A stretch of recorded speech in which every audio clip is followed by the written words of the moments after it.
네, 다음 소식입니다. 친청계가 띄운 김민석 전 총리의 계엄 해제 표결 고의불참 의혹. 김어준 씨가 계엄 당일 국회 안팎의 CCTV 영상을 공개하며 사실상 일단락이 되었는데요. 그런데 김 씨가 이 영상을 어떻게 구했냐가 논란으로 떠올랐습니다. 개인정보보호법상 당사자가 아니면 국회가 제공할 수 없기 때문인데요. 국회 측은 이 당사자 김민석 전 총리 측이 이달 초 계엄 당일 영상을 받아갔다고 밝혔습니다. 이준성 기자의 단독 보도 보시고 아는 기자 이어갑니다. 저희가 그래서 그 얘기를 듣고 사실은 CCTV를 구했어요. 저거 국회에서만 구할 수 있을 텐데. 네. 예. 저희가 어렵게 구했습니다. 이틀 전 김어준 씨 방송에서 재생됐던 김민석 전 국무총리의 계엄 당일 행적 CCTV 영상. 친청계 이성윤 최고위원이 제기해온 계엄 해제 표결 고의불참 의혹에 대해 김 씨는 영상을 공개하며 사실상 김 전 총리를 두둔했습니다. 표결 직전 아슬아슬하게 못했을 뿐이지 표결하러 왔었다는, 그러니까 이런 의혹 제기하시는 분들은 깔끔하게 생각하시는 게 좋겠고요. 현행법상 당사자에게만 제공이 가능한 국회 내 CCTV를 김 씨가 입수하게 된 경위를 두고 위법 유출 논란이 일었습니다.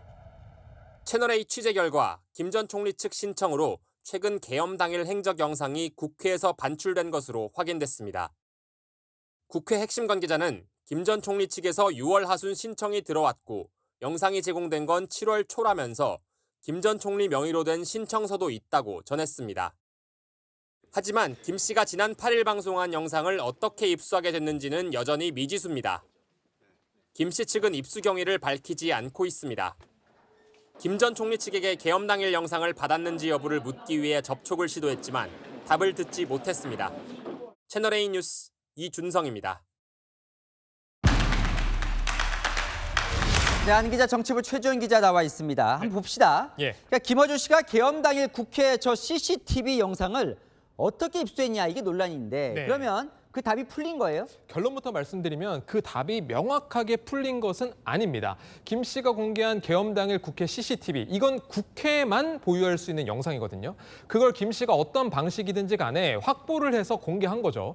저희가 취재한 대로 국회 말이 사실이라면 김민석 전 총리 측도 국회로부터 영상을 받은 겁니다. 앞서 보셨겠지만 국회 관계자에 따르면 김 전 총리 도장이 찍힌 위임 서류로 해당 영상을 가져갔다고 했습니다. 국회 내규상 이 CCTV 영상을 이용하거나 또 제공하려면 대장에 기록하도록 되어 있거든요. 기록도 남아있는 것으로 전해집니다. 그러니까 계엄 당일 영상을 김 씨도 김 전 총리 측도 둘 다 가지고 있다고 볼 수 있는 거죠. 자, 그러면 김어준 씨가 영상을 국회로부터 직접 확보할 수 있는 방법도 있을 수 있는 거 아니에요? 국회 관계자에게 직접 물어봤습니다. 현재로서는 김어준 씨가 직접 영상을 국회로부터 받기는 어려워 보입니다. 취재를 해보니 국회 청사 CCTV 운영을 관리하는 부서가 직접 영상 열람과 제공을 맡고 있거든요. 국회 내규에 따라 영상을 공개하고 있는데 해당 내규에 따르면 정보 주체, 그러니까 당사자인 김민석 전 총리 측을 제외하면 수사, 공소유지 혹은 재판 과정에서 필요한 경우만 허가를 하고 있습니다. 그렇다면 언론사가 정보 공개 청구를 하면 받을 수 있냐, 이렇게 물어봤습니다. 해당 부서에서는 내규에 없기 때문에 제공이 어렵다라고 답했습니다. 자, 그럼 결론적으로 김어준 씨는 어떻게 영상을 가지고 있을까요? 그건 아직은 알 수 없는 상황이죠. 그런데 시기를 보면요. 6월 말에 김 전 총리 측이 국회에서 영상을 열람하고 이어 이번 달 1일에 영상을 받아갔습니다. 국회 측 설명이 맞다면요. 김어준 씨는 그제 영상을 방송했죠. 당시 방송 발언을 보면 김 전 총리는 영상을 김어준 씨가 갖고 있는 것에 좀 놀라는 모습이고 김 씨도 어렵게 구했다, 이렇게 말을 했습니다. 저희가 김 씨가 어떤 경위로 영상을 입수했는지 그리고 김 전 총리 측이 영상을 입수했는지 여부를 문의를 했지만 답을 듣지 못했습니다. 결국에는 양쪽에서 해명을 해야 이 궁금증이 좀 속 시원하게 해소될 수 있는 상황입니다. 어쨌건 김 전 총리 입장에서는 그 영상이 공개된 게 이제 좋은 해명이 된 건 맞는 건데요. 네, 사실 지금까지는 김어준 씨가 김 전 총리와 이 각을 세우는 모습을 자주 보여줬던 만큼 해당 영상이 김 씨 방송에서 공개된 점에 여권에서도 내막을 주목하는 것 같습니다. 이 공개가 결국 다음 달 있을 민주당 전당대회를 앞두고 변수가 될 수 있을지 지켜봐야겠습니다. 잘 들었습니다. 아는 기자 최주영 기자였습니다. 민주당은 폭풍 전야입니다. 친청계와 친명계가 정면으로 붙은 선호 투표제, 오늘 밤 가부간의 결론을 낸다고 하는데요. 최고위원 수가 많은 친청계 표결로 정리하겠다는 기류가 감지되자 친명계, 친청계 최고위원들에게 사퇴를 요구하고 나섰습니다. 이해주 기자입니다. 더불어민주당 지도부 선호 투표제를 두고 정면으로 붙었습니다. 절박한 마음으로 말씀드립니다. 분명히 말씀드립니다. 선호 투표제는 당원 당규 위반이 아닙니다. 명백하게 당원 당규에 위반되는 선호 투표제를 도입하려면 논란이 정리가 되지 않자 오늘 밤 다시 최고위를 열어 결론을 짓기로 결정했습니다.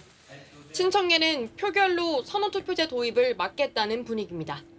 현재 최고위원은 6명, 친청계 4명, 친명계가 2명입니다. 한명도 원내대표가 친명계 손을 들어준다 해도 친청이 과반입니다. 친명계는 이성윤, 박규환, 박지원, 친청계 최고위원 3명의 사퇴를 요구했습니다. 평당원 최고위원으로 박지원 최고위원 됐습니다. 아니 지금 평당원입니까? 지금 평당원이 아니고 국회의원입니다. 그러면 알아서 그만둬야 되는 거 아닙니까? 채널A 뉴스 이혜주입니다. 평당원이 아니고 국회의원입니다. 네, 더불어민주당 친청계에서 김민석 전 총리의 계엄 해제 표결 불참을 공격하자 최근 김어준 씨가 당일 국회 안팎의 CCTV를 공개한 바가 있습니다. 그런데 이번에는 CCTV를 누가 어떻게 입수했느냐가 관심으로 떠올랐습니다. 그 영상부터 보고 오시죠. 구했어요. 그때 저분이 말하는 상황이 잡힌 CCTV가 있습니다. 보시죠. 저건 국회에서만 구할 수 있을 텐데. 네, 저희가 어렵게 구했습니다. 저기 동그라미 있죠? 저렇게 시민들이 조선한 사이에 옆에서 김민석 의원이 저렇게 갑자기 넘어가는 거예요. 저는 아마 당직자 중에 하나였을 거고요. 예. 저 때가 12시 45분입니다. 그리고 본회의장 들어가는 입구고 뛰어가시는데 뛰어가서 들어가는 저기가 어딘지 모르겠더라고요. 아, 저게 국회의장만 들어가는 문인데요. 문들이 다른 데가 다 통제가 돼가지고 들어갈 수가 없었어요. 그래서 제가 뺑뺑 돌다가 본회의장이 아니라 국회의장실 쪽으로 들어가는 쪽으로 들어가셨구나. 예, 제가 이제 계속 텔레그램으로 아직 시작 안 했다 했다고 갔는데 문들이 다 막혔더라고요. 네, 뒤늦게 표결을 위해서 국회에 도착하는 CCTV 영상이었는데요. 영상을 공개하면서 김어준 씨가 이거 우리가 어렵게 구했다 얘기를 했고 김민석 전 총리는 국회에서만 구할 수 있을 텐데 이런 대화가 오갔습니다. 여선웅 부대변인님, 근데 보니까 김민석 전 총리는 이 얘기만 보면은 출처를 전혀 모르는 것처럼 얘기를 하시는 것 같아요. 네. 그런데 이제 뭐 사실은 입수 경위가 그렇게 논란거리는 아니거든요. 우리가 뭐 여러 방송 보도를 보면은 CCTV 저거 어디서 구했지 이런 생각이 드는데 네. 예를 들면은 그거 자체가 뭐 그냥 불법적으로 뭔가 탈취했다던가 뭐 그랬을 경우에만 문제가 되는 것이고 이번 같은 경우에는 사실은 지금 당내에서는 입수 경위보다도 왜 이거를 김어준 씨가 최초로 공개했냐. 왜 하필 김어준 씨냐? 네, 거군요. 그렇습니다. 그러니까 입수 경위보다는 최초 공개자가 왜 김어준이냐. 김어준이 뭐 어쨌든 이제 바깥에 보기에는 정청래 전 대표와 함께하는 것으로 알려져 있는데 네. 그동안 김민석 전 총리가 이 개업날에 투표에 참여하지 않는 걸로 인해서 사실은 공격을 받았었는데 그 공격에 뭔가 해명을 김어준 방송인이 김어준 씨가 직접 해준 것이라서 김어준 씨의 뭐 태세 전환이 있는 것이냐 여기에 대해서 이제 조금 이야기들이 많이 있는 것 같은데요. 네. 어쨌든 저는 이거는 뭐 누가 공개를 했든 어쨌든 김민석 전 총리가 당일날에 어떻게 행동을 했었고 결국에는 투표에 참여하기 위해서 담장을 넘고 엘리베이터에 내리자마자 저렇게 뛰어가는 모습에서 네. 그 김민석 전 총리 당일, 그러니까 계엄 당일 관련 논란은 그야말로 깨끗이 좀 해소되었다 이렇게 생각을 합니다. 예. 근데 지금 공개된 영상이 다 국회에서 이제 설치한 CCTV를 통해서만 볼 수 있는 각도입니다. 그러다 보니까 아무래도 국회 사무처의 승인하에 영상이 나간 것 같은데요. 이현종 위원님. 네. 이게 뭐 보안상의 이유로 쉽게 외부로 공개되는 영상이 아니다 보니까 그러면서 이제 누가 어떻게 구했느냐 이 얘기가 나오는 것 같아요. 이 국회는요, 제가 알기로 최고 등급의 보안 시설입니다. 아마 지난번 이제 한남동 용산 대통령실에서 윤석열 대통령 주재하는 그 CCTV 장면이 있었잖아요. 네. 그거는 이제 법정에서 공개가 됐어요. 네. 그죠? 아시겠지만 그런 어떤 1급 시설의 어떤 이 내용들은 법원의 어떤 명령이라든지 그다음에 이 개인정보보호법 때문에 김민석 그 의원 본인이 요청할 경우에 열람을 할 수 있습니다. 아, 본인이 등장을 하는 그렇죠. 거니까요. 본인이 등장하는 거니까 이걸 열람 신청을 해서 열람을 할 수는 있어요. 네. 그런데 지금 김민석 의원은 본인이 이야기하잖아요. 지금 이거 국회에서 구하게 될 텐데 본인하고 전혀 상관없다는 이야기를 하잖아요. 네. 그럼 도대체 그럼 김어준 씨는 어떻게 구했을까? 자, 이게 지금 개인정보보호법 위반입니다. 우리나라 개인정보보호법 굉장히 엄격해요. 네. 자, 그러면 지금 뭐 김어준 씨가 소위 이제 뭐 충정로 대통령이라는 소리를 듣잖아요. 그러면 지금 과연 그럼 이 우원식 국회의장 시절에 나간 것인지 네. 아니면 이 현재 조정식 국회의장 시절에 나간 것인지 이게 사무총장 관할이거든요. 그렇다면 이런 영상을 임의로 준 거 아니겠습니까? 세상에 그냥 뭐 제가 있는 영상을 준다고 다 줘요? 그러니까 이게 결국은 당내의 어떤 내부적인 문제를 이렇게 지금 국회라는 공식적 기구가 사사로이 이 영상을 줬다라 그러면 네. 이게 굉장히 문제가 될 겁니다. 결국은 김민석 의원의 어떤 문제를 혐의를 벗게 알리바이를 확립하기 위해서 만약 국회가 본인의 허락도 없이 김어준 씨가 요청하니까 어렵게 줬다 그러면 제가 볼 때는 이거는 수사해야 될 상황입니다. 수사해야 될 상황이다. 일단 영상에 나오는 당사자가 요청할 경우에는 영상 제공이 가능하다. 뭐 이렇게 사무처 관계자는 설명을 하고 있습니다. 박창환 교수님, 그렇다면 이럴 가능성은 없을까요? 김어준 씨가 영상을 우리가 좀 구하고 싶은데 동의를 좀 해주시겠어요? 라고 했을 때 김민석 전 총리가 동의를 해줬을 수는 있잖아요. 네. 근데 뭐 본인이 동의를 해줬는데 마치 처음 본 것처럼 그렇게 얘기하지는 않았을 것 같고요. 제가 봤을 때는 의원실에서 김민석 의원이 앞으로 향후 정치적인 행보를 여러 가지 이제 당대표 할 거다. 뭐 네. 뻔히 알고 있었던 상황 아닙니까? 그렇다면 그 당시에 논란이 됐었고 또 앞으로 당대표가 될 경우 토론에서 논란이 될 가능성이 있는 대목들에 대해서 아마 의원실에서는 미리 준비를 했을 것 같아요. 아, 김민석 의원실에서요? 그렇죠. 보좌진들이나 이런 일하시는 분들이 김민석 의원을 이렇게 일하는 그 팀이 아마도 좀 여러 가지 정책 준비를 했을 거다. 근데 그 중에 일부가 근데 김민석 의원은 그 모든 걸 다 관여하진 않겠죠. 예. 뭐 의원실 명의로 사실은 영상에 협조를 구할 수도 있는 거고요. 근데 그걸 대해서 김민석 의원이 다 알지를 못할 거고 제가 봤을 때는 의원실이나 보좌진 또는 선거를 준비하는 팀 이런 쪽에서 자료 요청을 해서 가지고 있었던 것 중에 일부가 소위 말해서 빨대가 꽂혀서 예. 정보가 넘어간 거 아니겠느냐. 네. 이렇게 보는 게 저는 가장 합리적이라고 봐요. 예. 아무리 김어준 씨가 힘이 세다 그래도 좀 국회의 비인가 시설에 영상을 자기가 마음대로 공무원들한테 해서 가져올 수 있는 상황은 아니라고 보거든요. 이렇게 본다면 네. 선거 준비, 김민석 의원의 선거를 준비하는 팀에서 가지고 있다가 유출됐을 가능성이 있다고 봅니다. 김어준 씨가 CCTV 공개한 것을 놓고 이 의도에 대한 해석이 더 중요하다. 아까 여선홍 부대변인도 말씀을 주셨는데요. 그동안에 친청으로 알려져 있었는데 입장을 바꾼 거냐 이런 일각의 해석이 나오자 윤건영 의원은 너무 이분법적인 사고라고 선을 그었습니다. 당대의 가장 큰 스피커라고 일컬어지는 김민석 전 총리가 출연하겠다. 당연히 오케이, 네. 오셔라라고 하겠죠. 그리고 그가 들어가 있는 논란이 되는 영상을 입수했다. 당연히 틀려고 하지 않겠습니까? 네. 김어준 씨가 유튜브를 매개로 한 방송인이기 때문에 저는 그 행위 자체는 가지고 뭐라고 판단하는 건 너무 이분법적인 사고인 것 같다라는 네. 생각이 들고요. 그러니까 친청계로 분류가 되고 있는 김어준 씨가 왜 이렇게 김민석 전 총리에게 유리한 영상을 확보해서 어렵게 구해서 굳이 틀어주기까지 했을까 이런 논란들이 좀 나오고 있는 건데요. 김성태 의원님, 일단 민주당 내에서는 방송인이기 때문에 그냥 튼 것일 뿐이다 뭐 이런 얘기가 나오네요. 참 권력 뭐 이기는 천하장사 없다고 지금 현재 김민석 전 총리 같은 경우는 뭐 누가 뭐라 그래도 지금 현재 이재명 대통령의 강력한 뒷배경을 가지고 지금 현재 총리 그만두고 당권 도전한 사람이기 때문에 네. 지금 현재 집권 세력 모두의 모든 것에 지원이 다 이루어지고 있다고 봐야죠.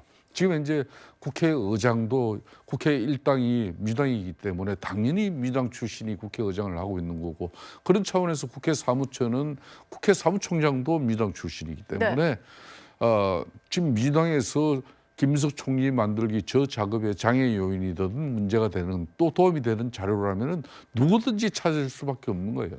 이제 결국은 제가 지난 월요일쯤 방송을 했는데 정청래 당대표 이번에 이 선거 초반에 기세를 바로 잡지 못하면은 어려울 것이다 이랬는데 지금 현재 이 기세는 이제 전부 다 넘어가고 있어. 예. 김어준 방송인도 프랑스 식당 개업하고 오니까 국내 사정이 만만치 않으니까 저 김민석 총리 이제 방송 불러가지고 네. 핵심 내용 이거 또 털어달라 그러니까 털어준다.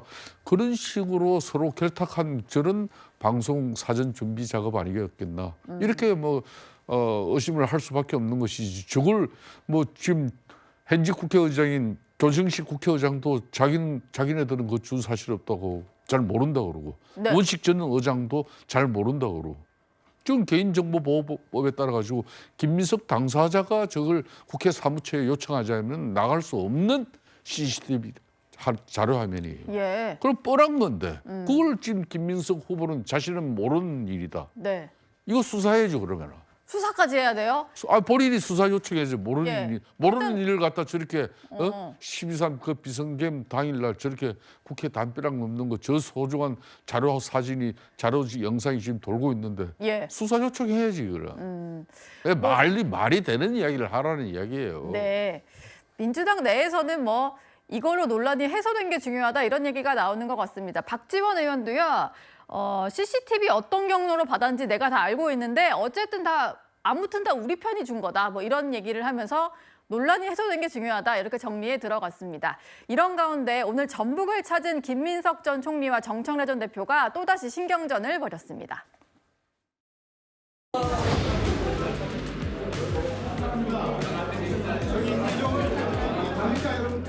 오늘 아침에 어떤 신문을 보면서 제 이름의 뒷자를 따라서 무슨 뭐 의원들 가운데 무슨 친석 뭐 이렇게 구분한 걸 봤는데 지금 그런 것은 아무 의미가 없습니다. 지금은 자기 정치를 할 시간도 아니고 지난 선거가 전북에서는 좋은 결과였지만 솔직히 얘기하면 지금 이대로 가면 내일 모레 선거를 치르면 총선에서 우리가 안정적으로 승리할 수 있을까 하는 걱정이 있는 것도 사실입니다. 전북은 제 기억으로 전북에서 가장 크게 이겼습니다. 도지사 이겼고 14개 시장 점수 이겼고 그리고 도의원도 지역구는 100% 당선된 걸로 알고 있습니다.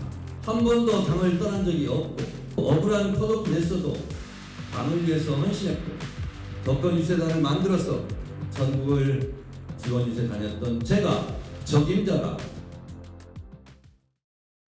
예, 두 사람은 만나면 화기애애하게 만나고 인사도 하고 악수도 나눕니다만 말만 시작을 하면 이렇게 뼈 있는 말들을 좀 합니다. 김민석 전 총리는 자기 정치할 시간이 아니다라고 하면서 자기 정치를 또 언급을 했고 정청래 전 대표는 한 번도 당을 떠난 적이 없다라고 하면서 당을 떠난 이력이 있는 김민석 전 총리를 겨냥한 것 같은 말을 했습니다. 여선웅 부대변인님, 전당대회가 이제 한 달 조금 더 남은 것 같은데 앞으로 뭐 더 심해지지 않을까요? 지금 상황을 보면은 앞으로 조금 더 과열될 것 같긴 합니다. 네. 어쨌든 지금 전당대회를 앞두고 있기 때문에 각 후보들이 상대방보다 내가 더 잘할 것이다 이런 이야기를 강조를 하면서 상대방은 못했다 이런 이야기를 할 수밖에 없거든요. 김민석 전 총리 같은 경우에는 지금 정청래 전 대표의 뭐 약점이라고 할 수 있는 당정 불일치. 그게 곧 이제 뭐 자기 정치 이야기인데 그 자기 정치를 집요하게 이제 꺼집어내가지고 정청래 대표가 만약에 이번에 당대표가 또 된다고 하면은 당에 도움이 안 되고 이재명 대통령한테 도움이 안 된다. 자기 정치할 것이다. 이렇게 이제 비판을 하는 것이고 정청래 전 대표 같은 경우에는 또 김민석 전 총리의 약점이라고 할 수 있는 과거의 뭐 탈당 이력 뭐 이런 것들을 이야기를 하면서 내가 그야말로 민주당의 적통이다. 뭐 이런 이야기를 하고 있는 것 같은데요. 저는 뭐 물론 후보들이 그런 이야기도 할 수도 있지만 네. 지금 전당대회를 앞두고 우리 민주당한테 필요한 거는 이번 지방선거의 패배 요인 중에 하나인 뭐 2030들의 뭐 지지 철회 그리고 부동산 문제 아니면 여러 가지 정책적인 사안들에서 이재명 정부와 발을 맞출 수 있는 새로운 민주당을 만드는 그러한 구호들과 뭐 정책적 비전들이 더 많이 나왔으면 좋겠습니다. 네, 민주당의 전당대회 상황까지 한번 만나봤습니다. 자, 여당의 전당대회 소식입니다. 김민석, 송영길 두 분 이야기 들어보시죠. 만약 당이 지금까지 오던 식으로 흘러간다? 전 죄송하지만 너무 어려워진다고 생각합니다. 정상적으로 왔다면 선거 시작하는 시점의 대통령 지지도 그게 선거 결과로 연결돼서 해야 되는데 결과는 어떻게 되냐? 뚝 떨어지는 마치 쭉 물이 가다가 낙차 큰 폭포 뚝 떨어져 버렸단 말이에요. 내란 세력 그럼 욕만 하면 뭐예요? 정당 지지율에서 밀리고 있는데 이게 얼마나 망신입니까? 제 모든 걸 다 걸고 다음 총선을 반드시 승리로 이끌어내겠습니다. 제가 봤을 때는 이번 정청래 체제로 인한 이 최근 이 선거 결과를 보고 잘했다고 출마한 거잖아요. 이렇게 놔두면 완전히 홍명보 감독을 그대로 놔둬서 제2의 월드컵을 또 패배하게 생겼다는, 지금 정청래식의 이러한 사고가 우리 민주당의 주류가 되면 민주당은 총선에 레드카드를 받을 수 있다는 절박한 심정으로 제가 출마를 하게 됐다는 말씀을 드리겠습니다. 자, 협공입니다. 이에 대한 정청래 전 대표 입장 보시죠. 당원들이 제일 싫어하는 게 남 탓과 네거티브. 나는 네거티브 하지 않겠다. 때리면 맞을 것. 하지만 가끔 정당방위 나겠다. 자, 정청래 대표와 가까운 분들의 반박도 있습니다. 최민희 의원, 비가 오나 눈이 오나. 이거는 김진앵커가 하는 말인데, 비가 오나 눈이 오나. 개인적으로 억울하고 컷오프 당해도 민주당을 지킨 사람이 정청래 대표다. 민주당의 1인 1표제 국권을 지킬 사람이 필요하다. 당이 두 갈래로 나뉘었습니다.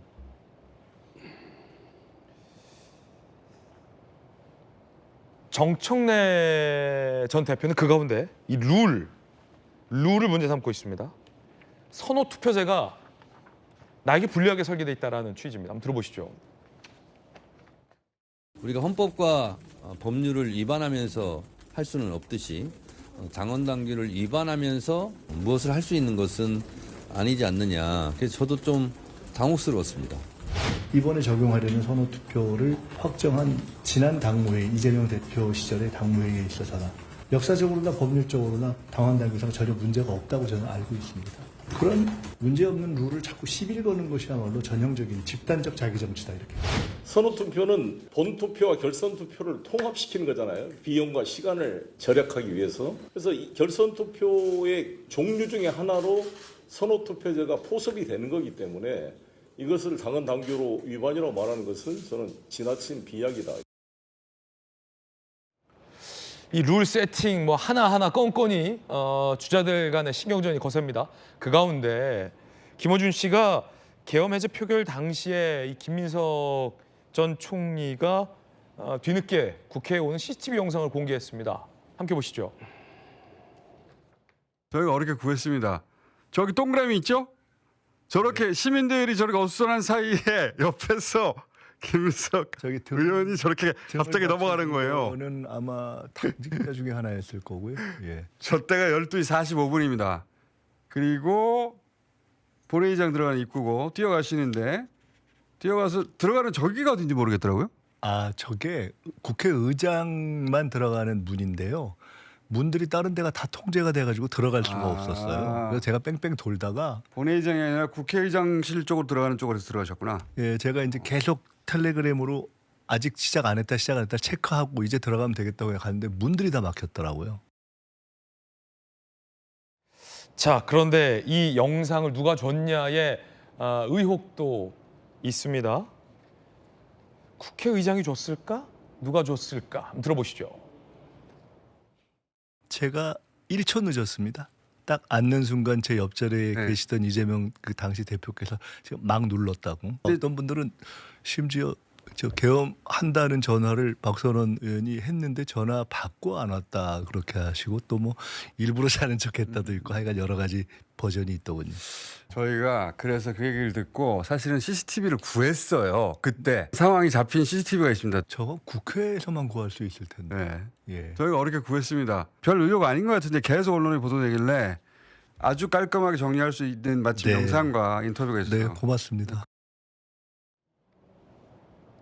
조정식 국회의장 측, 전임 국회의장 시절에 사무처에서 나온 걸로 안다. 우원식 전 의장 측, 가능성이 전혀 없는 얘기다. 둘 다 안 줬다는 거예요? 국회 사무처 관계자. 영상에서 나오는 당사자가 직접 요청할 경우 영상 제공 가능하다. 김민석 전 총리가 직접 받아서 김어준 씨한테 줬다? 그런데 김민석 전 총리는 어떻게 구했냐라고 오히려 물어보고 있지 않습니까? 국회 관계자. 계엄 당시 보안 카메라 영상은 수사기관과 언론에도 일부만 공개. 특정 영상이 나온 건 문제의 소지. 미스테리입니다. 조기현 변호사님. 네. 이거 어떻게 된 겁니까? 누가 준 겁니까?